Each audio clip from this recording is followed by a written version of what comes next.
जैन सर्वांना आजचं जे लेक्चर आहे ते असणार आहे तलाठी भरती 21 ऑगस्ट 2023 शिफ्ट 3.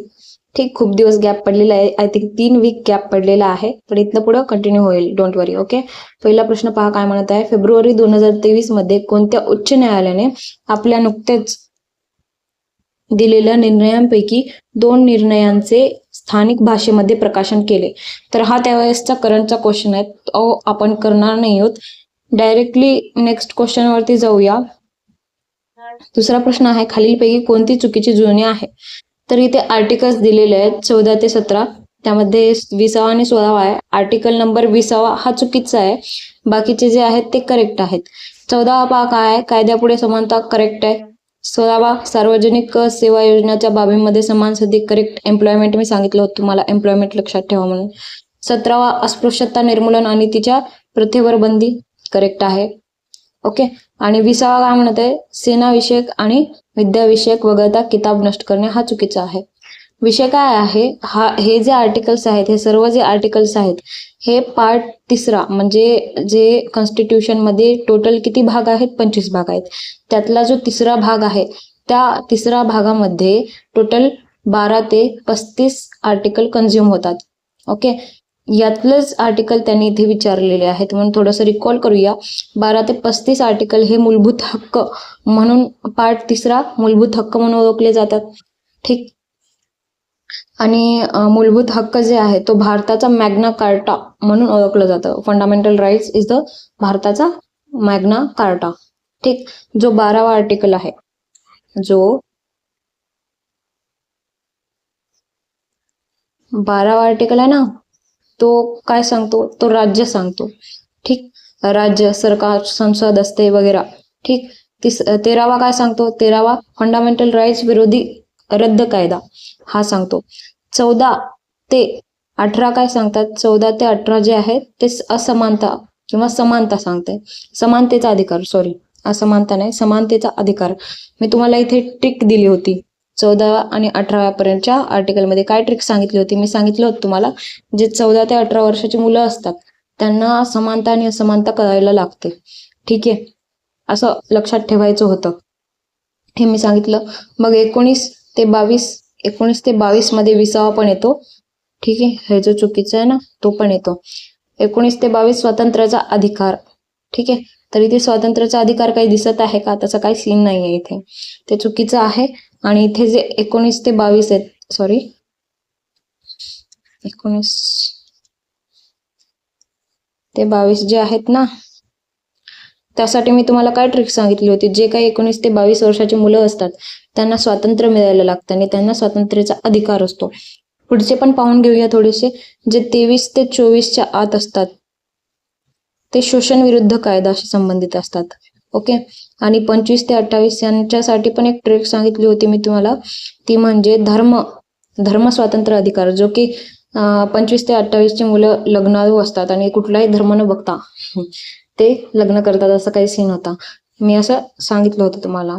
परत 29 ते 30 मध्ये एज्युकेशनचं महत्त्व कळायला लागतं. राईट टू एज्युकेशन, म्हणजे राईट टू एज्युकेशन असं परफेक्टली नाही, जसं की कल्चरल अँड एज्युकेशनल राईट्स जे आहेत ते. ठीक, ते 29 ते 30 मध्ये येतं. 31 हा नंतर डिसमिस झाला, तो डिसमिस होऊन 300A मध्ये गेला होता. हा कशाचा होता, हा मालमत्तेचा अधिकार होता. 301 कुठल्या सुधारणेद्वारे गेला होता, 44th कॉन्स्टिट्युशनल अमेंडमेंट 1978 नुसार तो 300A मध्ये गेला. साहजिक आहे, जो की 31 आहे, जो मालमत्तेचा अधिकार आहे. आता जर अधिकार मूलभूत अधिकार म्हणून ओळखण्यात आला असता, मूलभूत हक्क म्हणून ओळखण्यात आला असता, तर कुठलेही लोक काय केले असते, ही माझी जागा, ती माझी जागा म्हणून त्यासाठी लढाया सुरू झाल्या असत्या परत. ठीक आहे, त्यामुळे हा तिकडे पाठवण्यात आला, सेंड करण्यात आला. ओके, तर 31 झाला. 32 ते 35 मध्ये काय होता, 32 ते 35 संविधानिक उपायांचा अधिकार, राईट टू कॉन्स्टिट्युशनल रेमेडीज वरती होता. ओके, हे बरंच मी असं अगोदरच्या लेक्चर मध्ये सांगितलेले आहेत, स्टार्टिंग पासून लेक्चर पहा if you are new. Okay, चला नेक्स्ट क्वेश्चन वरती जाऊ. जेव्हा उंचपणासाठी विषम युग्मनजी असलेले एखादी वनस्पती स्वयंफलन घडविते तेव्हा F2 पिढीमध्ये उंच आणि बुटक्या अशा दोन्ही प्रकारच्या वनस्पती अस्तित्वात असतात तेव्हा कोणते तत्वसोधारण स्पष्ट होते. ठीक आहे, तर हा प्रश्न काय आहे नेमकं मी तुम्हाला समजून सांगेन. पहिले तर हा शब्द समजून घ्या, विषमयुग्मनजी काय सांगत आहे. विषमयुग्मनजी म्हणजे हेटेरोझायगस सेमी मीडियम वाले, उंच आणि बुटके दोन्ही गुण यामध्ये असतात. यामध्ये असतात. विषमयुग्मनजी मध्ये उंच आणि बुटके दोन्ही गुण असतात. समजा टी हा उंच आहे आणि हा टी बुटका आहे. ओके, जेव्हा पण झाड विषमयुग्मनजी असते म्हणजे जेव्हा ही झाड हेटेरोझायगस असते तेव्हा ती दिसायला उंच असते पण त्यात एकात बुटकेपणाचा पण गुण लपलेला असतो. तर यालाच काय म्हणतात, विषमयुग्मनजी म्हणजे सिग्रिगेशन म्हणतात. सिग्रिगेशन म्हणजेच विलगीकरण होतो यातनं. आता समजा झाडाच्या बाजूला ठेवा, एक आपण आपल्या आई वडिलांनी आजी आजोबाच्या अनुसार पाहू. समजा आजोबा हे उंच असतात आणि आजीची हाईट कमी असते, बुटकी असते. पण दोघांच्या साईडनं म्हणजे आई वडिलांचे, आपल्या आई वडिलांचे आजोबा उंच आहेत आणि आजी बुटकी आहे. इकडे पण आईचे पण आणि वडिलांचे पण. ठीक आहे, मग आपले वडील आणि आई हे दोघेही उंच आहेत पण आपण जर बुटके निघालो तर हे काय सीन आहे, हे कशामुळे होतं, तर हे एक लपलेला गुण जो आहे आजी आजोबा मध्ये, आपल्या आई वडिलांमध्ये लपलेला जो गुण आहे बुटकेपणाचा तो आपल्यात दिसतो. ठीक आहे, तो आपल्यात दिसायला लागतो. हे असा विलगीकरण, यालाच काय म्हणतात, विलगीकरण. ओके, फलन काय असतं, फलन म्हणजे fertilization like male female gametes जे आहेत ते जायगोट तयार करतात ते. उत्परिवर्तन म्हणजेच म्युटेशन म्हणजेच आता पहा, आपल्या आईवडिलांमध्ये हा चेंज होता म्हणजे एक गुण लपलेला होता पण असा कुठलाच लपलेला गुण नाही, एकदमच सडन चेंज झाला तर त्याला काय म्हणतात, तर त्याला म्युटेशन असं म्हणतात. तर त्याला म्युटेशन असं म्हणतात. म्युटेशन अजून एखादं एक्झाम्पल सांगेन. समजा एखादं झाड, त्याला वर्षून म्हणजे त्याच्या पिढोन पिढी पांढरं फूल लागत आलेलं आहे, अचानक त्याला गुलाबी फूल यायला लागलं तर ते काय झालं, म्युटेशन झालं. ठीक आहे, प्रभाविता काय आहे, प्रभाविता म्हणजे टी हा हामी होणे, ह्या टीवर हामी होणे. ठीक आहे, हे प्रभाविता आहे. आय होप तुम्हाला हे समजलं असेल. नेक्स्ट क्वेश्चन वरती आपण जाऊया. संयुक्त राष्ट्रसंघ विकास कार्यक्रम UNDP इंडियाचा पहिला युथ चॅम्पियन कोण बनला, त्यावेळेसचा करंटचा क्वेश्चन होता पण इम्पॉर्टंट आहे. आता सध्या प्राजक्ता कोळी जे आहेत, जे की मोस्टली सेंड युट्यूबर आहेत, मस्त ते व्हिडिओ बनवतात, मॉन्टी वगैरे त्यांचे रोल्स होते. ठीक, तर त्यांना UNDP इंडियामध्ये त्यांना एक काम दिलं होतं काहीतरी क्लायमेट चेंज वरती आणि ते आत्ताही युथ चॅम्पियन आहेत. अजून दुसरी गोष्ट म्हणजे UNDPचं जे कार्यालय आहे हे जर विचारलं तर काय सांगणार तुम्ही, अमेरिका न्यूयॉर्क मध्ये आहे कार्यालय, America New York. Okay, UNDP HDI जो आहे ह्युमन डेव्हलपमेंट इंडेक्स, हे भारताचा रँक किती आहे असा विचारला तर तुम्ही काय उत्तर देणार, तर तुम्ही देणार 2025चा रँक 130 आहे, 26चा आलेला नाही. टोटल किती देशांमधून, 196 देशांमधून. ओके, तर हे त्याचे उत्तर आहे. नेक्स्ट क्वेश्चन वरती जाऊ. सुष्मिता सेन, आयुष्यमान खुराना, युवराज सिंग यांची एक बुक लक्षात ठेवा, the test of my life. मी हे अगोदर पण सांगितलेली आहे, the test of my life. Okay, आणि the race of my life कोणाची आहे जरा सांगा बरं कमेंट मध्ये. The race of my life. खालीलपैकी कोणते व्यक्तिमत्व क्रांतिकारी विचारधारेतून गांधी तत्वज्ञानाकडे वळले होते आणि त्यांना सेनापती बापट या नावाने ओळखले जात असे, तर पांडुरंग महादेव बापट हे योग्य उत्तर आहे. ओके, पहिला धरण विरोधी कायदा, परत मुळशी पॅटर्न त्यांनीच आणलेला आहे, परत संयुक्त महाराष्ट्र चळवळ, गोवा मुक्ती संग्राम. ठीक आहे, अजून त्याची एक बुक होती चैतन्य गाथा. ठीक,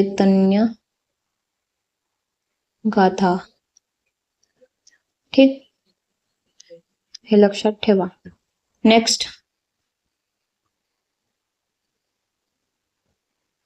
बाकीचे तर epsilon not so important, okay, म्हणून सांगत नाहीये.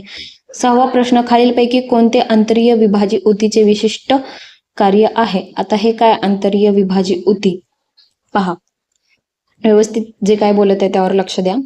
वनस्पतीमध्ये म्हणजे झाडांमध्ये काही विशिष्ट जागा असतात जिथे पेशी खूप फास्ट वाढत असतात. ठीक आहे, सतत त्यांची वाढ असते. त्याला आपण विभाजी ऊती म्हणतो, म्हणजेच काय, मेरिस्टमॅटिक टिश्यू. आता हे मेरिस्टमॅटिक टिश्यू जे आहेत ते 3 प्रकारचे असतात. 1, 2, 3. कोणते कोणते? एक असतं अग्रस्थ, एक असतं पार्श्विक, एक असतं अंतरीय. हेच अंतरीय, यावरतीच विचारलेला आहे प्रश्न.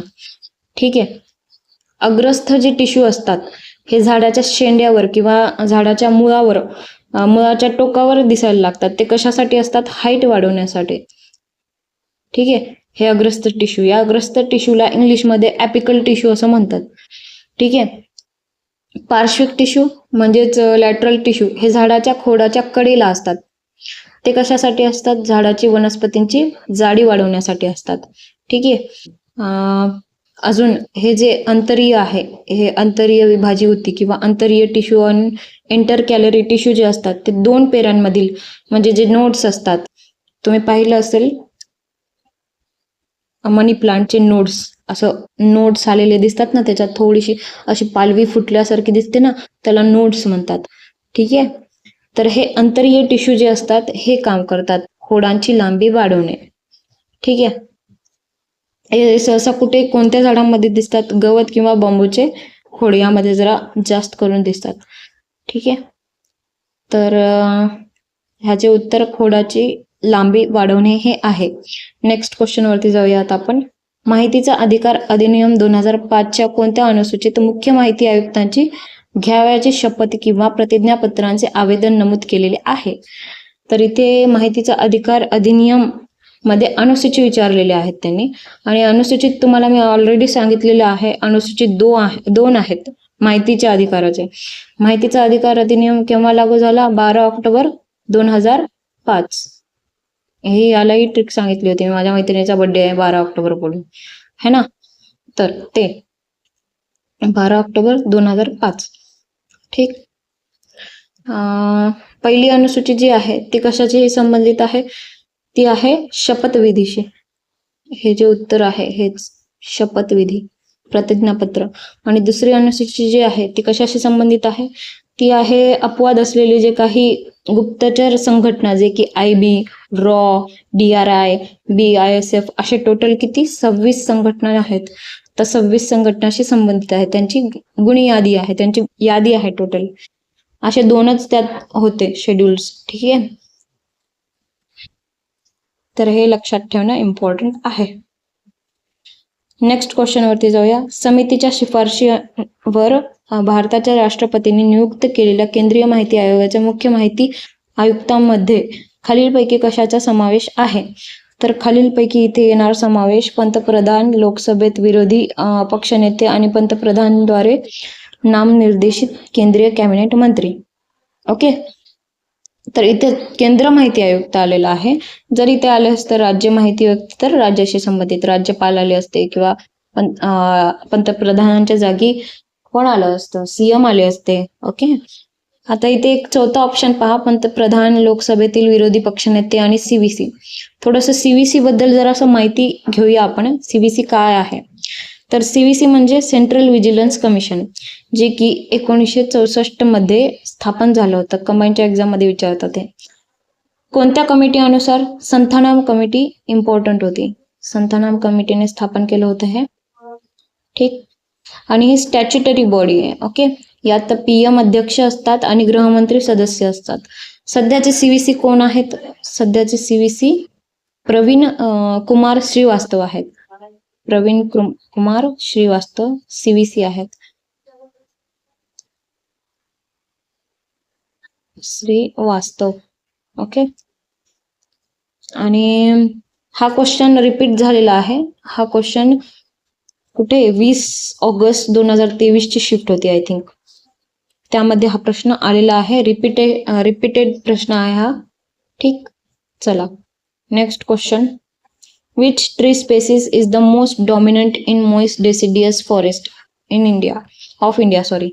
तर इथे उत्तर आहे टीक. मी तुम्हाला पूर्ण 5चे 5 सांगितलेले आहेत. काय सांगितलेले आहेत? डेसिडियस फॉरेस्ट हे ते. ठीक आहे, तर हे तुम्ही पाहून घ्या. एक्झाम्पल सहित मी सांगितलेले आहेत तिथे. ओके, फॉरेस्ट बद्दल 5 प्रकारचे फॉरेस्ट सांगितलेले आहेत. काय म्हणतात, mangrove forest, tropical deciduous forest, हे फॉरेस्ट ते फॉरेस्ट मराठीमध्ये आहे, पाहून घ्या. ओके, नेक्स्ट क्वेश्चन वरती जाऊ. मूलभूत कर्तव्यामध्ये खालीलपैकी काय नमूद केलेले नाही? तर मूलभूत कर्तव्यामध्ये इथे उत्तर आहे स्मारक शिल्पे आणि सार्वजनिक महत्वाच्या ठिकाणांचे संरक्षण करणे हे दिलेलं नाही. ट्रिक अनुसार मी तुम्हाला हे सांगितलं होतं, तरी एकदा रिपीट करू. मूलभूत अधिकार जे आहेत ते आर्टिकल 51A मध्ये येतात. भाग कितवा? 4A. ठीक आहे, कॉन्स्टिट्यूशन भाग 4A. मूलभूत हक्क आपण मूलभूत कर्तव्य आपण कुठून घेतलेली आहेत? USSR वरून घेतलेली आहेत. रशिया, रूस.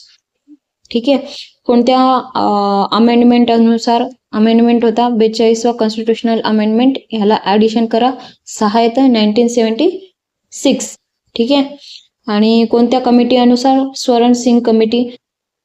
स्टार्टिंग मध्ये किती मूलभूत कर्तव्य होते? 10 होते. नंतर किती झाले? 11. 11वा कर्तव्य केव्हा आला? 86 कॉन्स्टिट्यूशनल अमेंडमेंट अनुसार 2002 मध्ये 11वा आलेला आहे. टोटल किती आहेत? 11 आहेत. ओके, आणि सांगितलं होतं ट्रिक अनुसार A ते K पर्यंत पूर्ण. तर यामध्ये स्मारक शिल्पे आणि सार्वजनिक संबंध नाहीये. देशाचे संरक्षण D मध्ये येतं. डिफेन्स सांगितलं होतं मी, देशाचं संरक्षण. आपल्या संमिश्र संस्कृती समृद्ध वारशाचे मूल जाणून ते जतन करणे हे कशामध्ये होतं? F मध्ये होतं. ठीक आहे, F म्हणजे folk dance. I think so मी सांगितलं होतं फोक किंवा फोक कल्चर इथे संस्कृती असंही सांगितलं होतं. राज्यघटनेचे पालन करणे आणि तिचे आदर्श संस्था राष्ट्रध्वज A मध्ये येतं. ठीक आहे, A मध्ये काय येतं? संविधान पालन.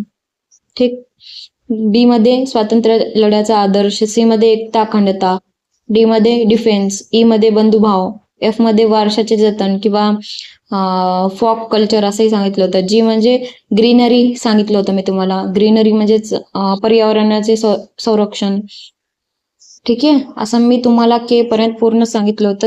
K जो होता तो एज्युकेशनशी संबंधित होता. 86व्या कॉन्स्टिट्यूशनल अमेंडमेंट 2002, 6 ते 12 वर्षाच्या मुलांचे एज्युकेशन कंपल्सरी केलेले होते त्यांनी. Next question. 2011च्या जनगणनेनुसार भारतातील अनुसूचित जमातीच्या ST लोकसंख्येच्या साक्षरता दर किती आहे? ऍक्च्युअल साक्षरता दर यांचा पॉइंट मध्ये आहे, जो की 58.96 आहे. सॉरी, पण त्यांनी इथे 59 दिलेले आहे, जवळपास आहे.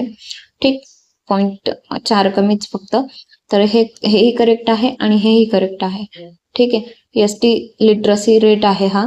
परत मेल मध्ये किती आहेत म्हणजे पुरुषांमध्ये लिटरसी रेट किती आहे? 68.5% आणि फिमेल विचारला तर 49.4%. ओके, आणि सगळ्यात जास्त कुठे आढळून येतील ST जमात? तर मिझोरम मध्ये सगळ्यात जास्त. काय म्हणतात, सर्वात मोठी ST जमात कोणती आहे? तर भिल आहे अगोदर, मग कोंड येणार, मग महादेव कोळी येणार. ओके, सर्वात कमी कुठे आहे? आंध्र प्रदेशमध्ये 49.2% आहे. आणि महाराष्ट्रामध्ये सर्वात जास्त कुठे आहे? नंदुरबार येथे, Nandurbar Gadchiroli side. Okay, next question. Which of the following nutrients is necessary for a healthy immune system and the strength of connective tissue? तर हेल्दी इम्युन सिस्टम साठी विटॅमिन C इम्पॉर्टंट आहे. विटॅमिन C लाच सायंटिफिक नेम ॲस्कॉर्बिक ऍसिड. जरा C ला इथे काय म्हणतात, जोर देऊन बोललेलं आहे ॲस्कॉर्बिक ऍसिड. परत तो जर कमी पडला तर काय होऊ शकतो? स्कर्वी. इथे पण C जरा जोर देऊन बोललेला, अशी ट्रिक आहे याची. ठीक, जो B2 आहे तो रायबोफ्लेविन. ठीक आहे, B6 काय आहे? B6 पायरिडॉक्सिन हे झालेलं आहे आपलं. आणि झिंक, झिंक जो आहे तो विटॅमिन नाही, तो मिनरल आहे. मिनरल आहे. ठीक आहे. हा काय करतो? WBC साठी इम्पॉर्टंट आहे हा. ठीक आहे. नेक्स्ट वरती जाऊ. 5 नोव्हेंबर 2022 रोजी जागतिक सुनामी जागरूकता दिवस साजरा केला गेला, ज्याचा विषय डॅश होता. तर त्यावेळेसचा करंट अफेअर होता. उत्तर इथे आहे, प्रत्येक सुनामी पूर्व चेतावणी आणि प्रारंभिक कृती. आणि यावर्षी म्हणजे 2025 मध्ये सुनामी डे केव्हा साजरा करण्यात आला? तेव्हाच नोव्हेंबर 5. म्हणजे ते विचारू शकतात परत एकदा. 5 नोव्हेंबर सुनामी डे केव्हा असतो? नोव्हेंबर 5 हे लक्षात ठेवा. आणि 2025 ची थीम काय होती? तर be tsunami ready, invest in tsunami. Okay, किंवा इन्व्हेस्ट इन सुनामी प्रिपेअर्डनेस, हे त्याची थीम होती. नेक्स्ट क्वेश्चन वरती जाऊ. वेबसाईट ऍड्रेस मध्ये आपल्याला काय वाचत आहे? वेबसाईट ऍड्रेस मध्ये वापरल्या जाणाऱ्या www चे पूर्ण रूप काय आहे? तर www चे पूर्ण रूप वर्ल्ड वाईड वेब आहे. आपण कम्प्युटरच्या क्लासमध्ये पण पाहिलेलं आहे. Next question. भारतीय समाजातील विविध घटकांसाठी महात्मा गांधींनी केलेल्या 11 मागण्या या खालीलपैकी कोणत्या भारतीय व्हाईसरॉयकडे केल्या गेल्या? तर 11 मागण्या हे लॉर्ड आयर्विन कडे केल्या गेल्या होत्या. सॉरी, मी मध्येच गॅप घेतला होता. आणि क्वेश्चनला स्टार्ट करू. जे लॉर्ड आयर्विन आहे आणि गांधी जे आहेत त्यांच्यामध्ये करार झाला होता 1931 मध्ये. 3 गोलमेज परिषदा झाल्या होत्या 1930 ते 32 मध्ये पर्यंत. 1930, 31 आणि 32. ठीक आहे. यामध्ये तिन्ही मध्ये कोण प्रेझेंट होते? आंबेडकरजी प्रेझेंट होते. पुणे करारही झाला होता त्यानंतर 1932 मध्ये. कोणाकोणामध्ये पुणे करार झालेला आहे? तर गांधीजी आणि आंबेडकर यांच्यामध्ये पुणे करार झालेला आहे. ठीक. एवढं ठीक आहे. एक सेकंड. एवढं ठीक आहे. ओके. आता माउंट बॅटन बद्दल सांगायचं झालं तर काय? माउंट बॅटन यांच्या काळात 2 वेगळे देश झाले. कोणते कोणते? भारत, पाकिस्तान. माउंट बॅटनच्या काळात. ठीक आहे. परत स्वतंत्र भारताचे पहिले गव्हर्नर जनरल बनले होते ते. आणि जर स्वतंत्र भारताचे पहिले व शेवटचे भारतीय गव्हर्नर जनरल कोण आहेत असं जर प्रश्न आला तर काय? सी राजगोपालचारी. हे मी पोस्टमध्ये पण ऍड केलेलं आहे, टेलिग्रामवरती पण ऍड केलेलं आहे. ठीक आहे. कॅनिंग बद्दल पाहूया. कॅनिंगने 1856 आणि 1856 ते 1862 मध्ये त्यांचा कार्यकाळ होता. त्यांचा म्हणण्यापेक्षा त्याचा म्हणते. 1857चा उठाव झाला त्याच्या काळात. परत 3 विद्यापीठ स्थापन झाले. कोणते कोणते? मुंबई, मद्रास, कलकत्ता. ओके. रिपन हा थोडासा यांना रिपन हा म्हणणार नाही, लॉर्ड रिपन हे खूप इम्पॉर्टंट व्यक्तिमत्व होते. लॉर्ड रिपन यांना लॉर्ड म्हणण्यालायक होते ते. का? त्यांनी खूप चांगले कार्य केलेले आहेत. म्हणजे एकतर म्हणजे स्थानिक स्वराज्य संस्थेचे जनक आहेत ते. ओके. व्हर्नॅक्युलर प्रेस ऍक्ट रद्द केला, जो की लिट्टननी स्टार्ट केला होता. आता लक्षात कसं ठेवायचं? रिपन यांनी बंद केला. लिट्टन, टन न चा उच्चार होतोय ना, त्यामुळे. तर लिट्टननी स्टार्ट केलेला व्हर्नॅक्युलर प्रेस ऍक्ट बंद केला त्यांनी. प्रथम नियमित जनगणना झाली त्यांच्या काळात 1862 मध्ये. 1861 मध्ये झाली होती. 1881, 62 नाही, 81 मध्ये. हंटर आयोग आणला होता त्यांनी 1882 मध्ये. आणि इल्बर्ट बिल आणलेलं आहे. इल्बर्ट बिल सांगितलेलं आहे मी. इल्बर्ट बिल काय होतं की त्यांनी ना जे काही ब्रिटिशांचेही खटले होते ते भारतीयांना न्याय देण्याचे अधिकार आहेत असं त्यांनी इल्बर्ट बिल आणलं. याचा खूप विरोध झाला होता. कोणाकडून? ब्रिटिशांकडून. ठीक आहे. ते सुधारणा करत होते पण मान्य तर नव्हतं त्यांना. रिपनच्या गोष्टी मान्य नव्हत्या. तर हे चांगले गोष्टी त्यांनी केलेल्या आहेत. नेक्स्ट क्वेश्चन वरती जाऊ. In January 2023 union government had approved PMGKAY, the new integrated food security scheme. What does a stand for? In PMGKAY. आता हे विचारत आहे, PM ची एक योजना आहे, या योजनेमध्ये ए जे आहे, ह्या एचं पूर्ण फुल फॉर्म काय आहे असं ते विचारत आहेत. तर PM म्हणजे प्रधानमंत्री. ठीक आहे, प्रधानमंत्री गरीब कल्याण अन्न योजना. ठीक आहे, हे पूर्ण फुल फॉर्म आहे त्याचा, प्रधानमंत्री गरीब कल्याण अन्न योजना. तर इथे अन्न हे उत्तर योग्य आहे. Next question, which river is known for its magnificent marble rocks in Madhya प्रदेश.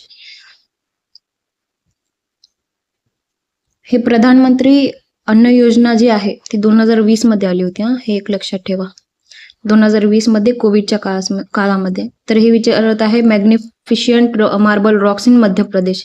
आता यामध्ये पाहायचं यातली कोणती रिव्हर मध्य प्रदेशची आहे. यांनी सगळ्या वेगवेगळ्या कन्फ्यूज करण्यासाठी त्यांनी मार्बल रॉक्स वगैरे दिलेला आहे, पण मध्य प्रदेशमध्ये असणारी ही एकमेव रिव्हर आहे या ऑप्शनमध्ये. महानदी रिव्हर जी आहे ती छत्तीसगडमध्ये उगम पावते आणि छत्तीसगड प्लस ओडिसामध्ये ती वाहते. दुसरी गोष्ट मध्ये ओडिसामध्ये हिराकुंड डॅम आहे, धरण आहे, जो की लॉंगेस्ट डॅम आहे इंडियाचा.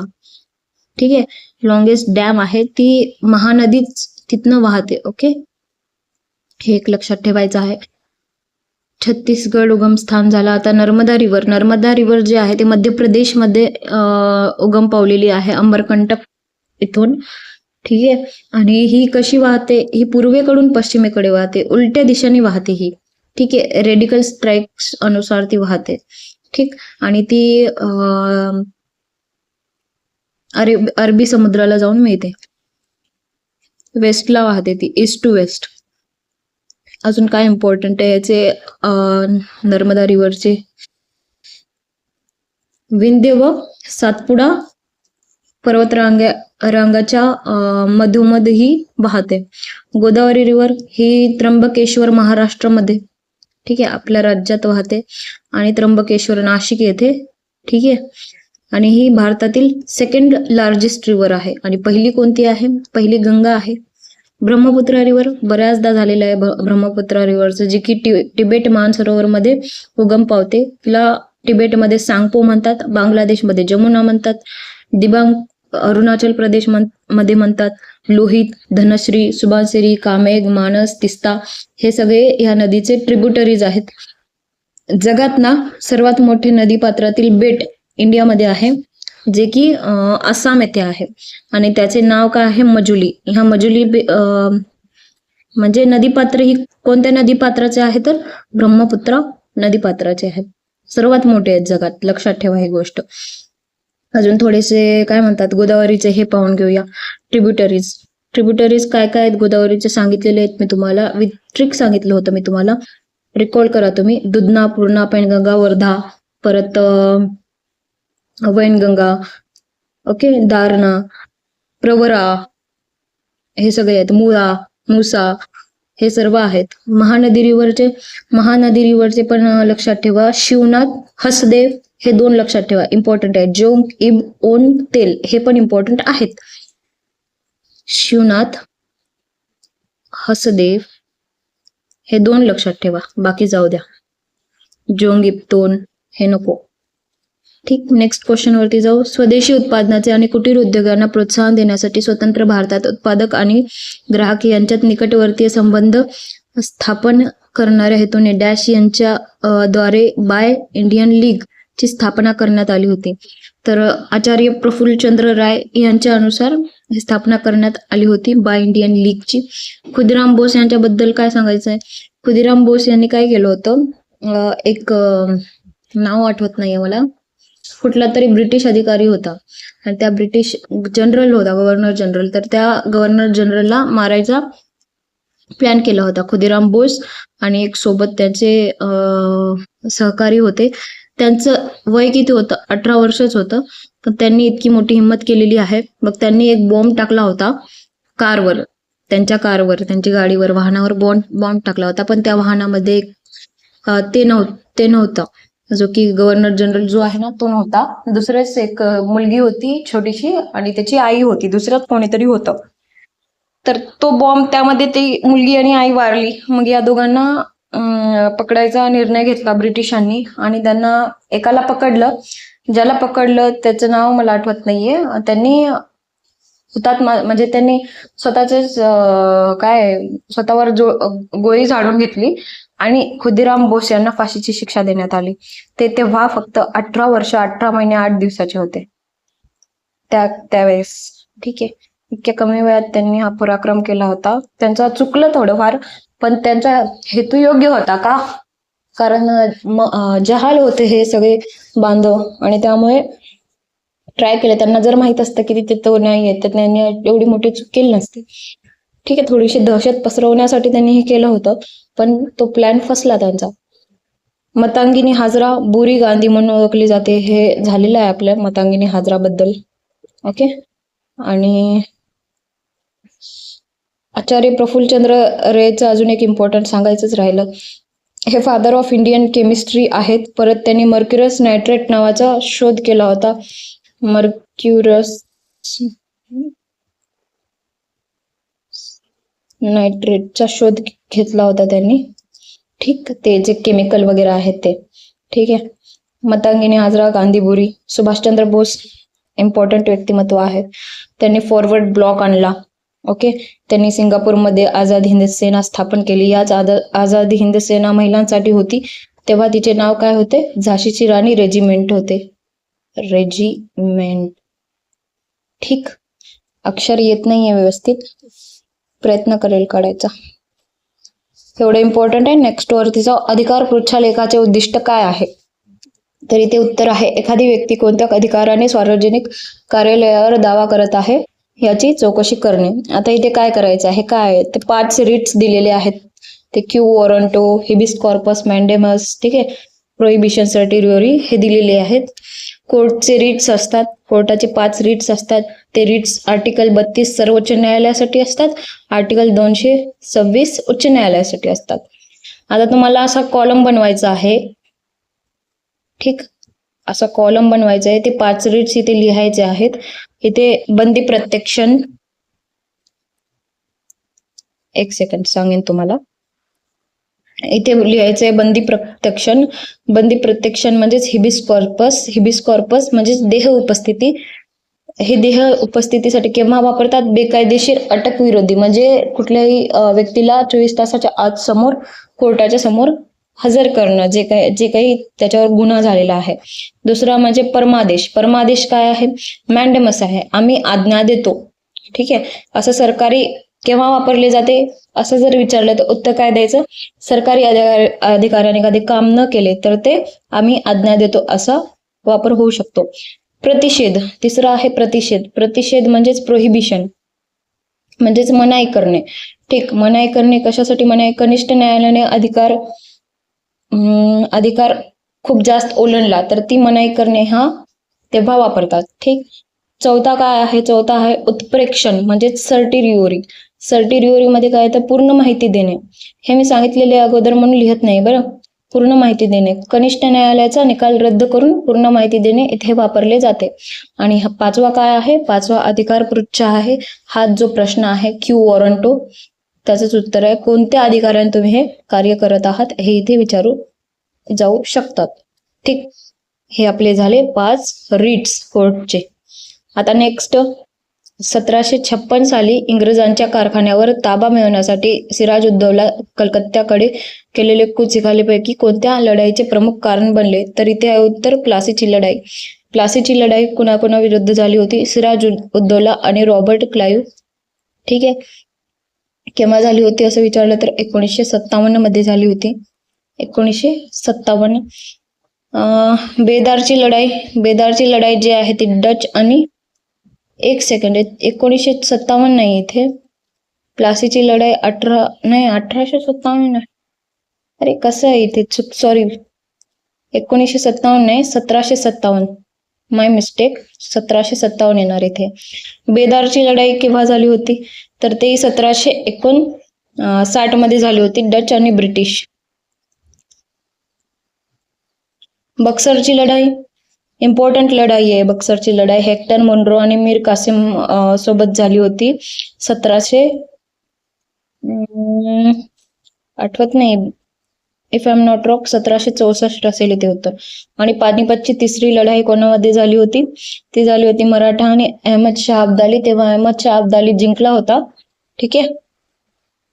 आणि हेक्टर मुनरो आणि मीर कासिमची शुजाउद्दौलाची बक्सारची लढाई झाली होती. त्यामध्ये कोण जिंकला होता? तर हेक्टर मुनरो जिंकला होता. हे विचारत नाहीत, पण तरी एक बेसिक अशी माहिती म्हणून सांगत आहे. नेक्स्ट क्वेश्चन, खालीलपैकी कोणत्या समाज सुधारकाने भूदान चळवळ सुरू केली? तर भूदान चळवळ सुरू करणारे विनोबा भावे होते. ओके. त्यांनी परत भगवद्गीतेचे मराठी काय म्हणतात भाषांतर केले काय नावाने? गीताई. हा क्वेश्चन आलेला आहे म्हणून सांगत आहे. भूदान चळवळ केव्हा केली त्यांनी? 1951 मध्ये. परत ते पहिले व्यक्तिगत सत्याग्रही होते. ओके. त्यांना रामसेस पुरस्कार मिळालेला होता. एशियामध्ये फर्स्ट व्यक्ती होते, त्यांना रामसेस पुरस्कार मिळाला होता. परत बाबा आमटे यांनी आनंदवन हे सुरू केले होते हॉस्पिटल. वीरेशलिंगम पंतलू हे विधवा पुनर्विवाहाशी संबंधित होते, साऊथ इंडियाशी संबंधित होते. धोंडो केशव कर्वे SNDT स्टार्ट केली, जो की आपल्या पहिल्या 17 ऑगस्ट पहिल्या शिफ्टमध्ये क्वेश्चन आहे. धोंडो केशव कर्वे यांनी SNDT श्रीमती नथुबाई दामोदर ठाकरसी स्टार्ट केली होती, जे की पहिले महिला विद्यापीठ होते 1916 मध्ये. ओके. आता नेक्स्ट क्वेश्चन, मार्च 2023 मध्ये. हा करंटचा क्वेश्चन आहे, हा नाही वाचणार मी. हा पण करंटचा क्वेश्चन आहे, हा पण नाही घेणार. BBC Indian sports woman prize 2022. 2025 कोण आहेत BBC woman sports Indian prize? तर Smriti Mandhana. Okay. Next question, भारतातील गुणवत्तेवर आधारित आधुनिक नागरी सेवेची संकल्पना डॅश मध्ये प्रस्तावित केली गेली? तर 1854 मध्ये.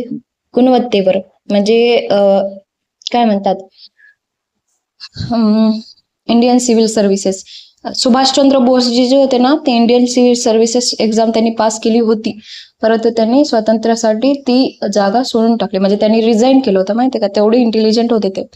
1854 त्यांनी दिलेला आहे ते. तर 1854 मध्ये अजून काय काय इम्पॉर्टंट गोष्टी झाल्या होत्या?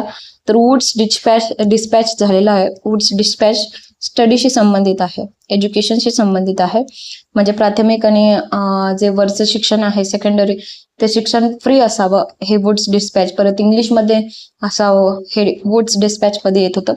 पहिली कॉटन मिल पण आली होती, पहिली कापड गिरणी आणली होती कावजे नानाभाई दावर यांनी. पोस्ट ऑफिस कायदा आला होता त्यावेळेस. परत हे तर माहीतच आहे तुम्हाला, भारतीय नागरिक सेवा समिती आणली होती. कोणाच्या काळात? लॉर्ड मेकॉली. लॉर्ड मेकॉलीच्या काळात ही गोष्ट घडली होती, हे एक लक्षात ठेवा. आता फायनल क्वेश्चन आपण करत आहोत. ऑगस्ट 2022 मध्ये मेघालय सरकारने खालीलपैकी कशाशी संबंधित असलेली रुरल बॅकयार्ड योजना प्रारंभ केली? करंटचा क्वेश्चन आहे, वराहपालन हे उत्तर आहे. इथे आपले सगळे 25चे 25 प्रश्न कंप्लीट झालेले आहेत. खूप दिवसाने केलेला आहे लेक्चर मी इथे. तर ठीक आहे, उद्या आता काय येईल? उद्या येईल आपलं हे पण लेक्चर येईल आपलं तलाठीचं, प्लस उद्या मॅथ्स पार्ट 2 पण आणेल. ठीक आहे, मॅथ्स पार्ट 2 शक्यतो मी पार्ट 2 मध्ये कम्प्लीट करायचं पाहीन. मॅथ्स पार्ट 2 पण होत नसेल तर 3 पण घेऊ, काय हरकत आहे. मला यातनं बाहेर आणूच द्यायचं नाही, तर मला थोडंसं कष्ट घ्यावे लागते तुम्हालाही. ठीक आहे, ठीक. चला आता एंड करूया लेक्चरला. कसं वाटलं ते लेक्चर तुम्ही मला कमेंटमध्ये नक्कीच सांगा. त्याचा मला अजून व्यवस्थित वाटतं, मला छान वाटतं, ते मनाला शांती मिळते की हा आपण जे करत आहात मेहनत त्यामध्ये आपल्याला यश आहे. एक कमेंट अनुसार मला यश मिळाल्यासारखं वाटतं. ठीक आहे, thank you for watching the lecture. भेटूया उद्याच्या लेक्चरमध्ये. जय हिंद.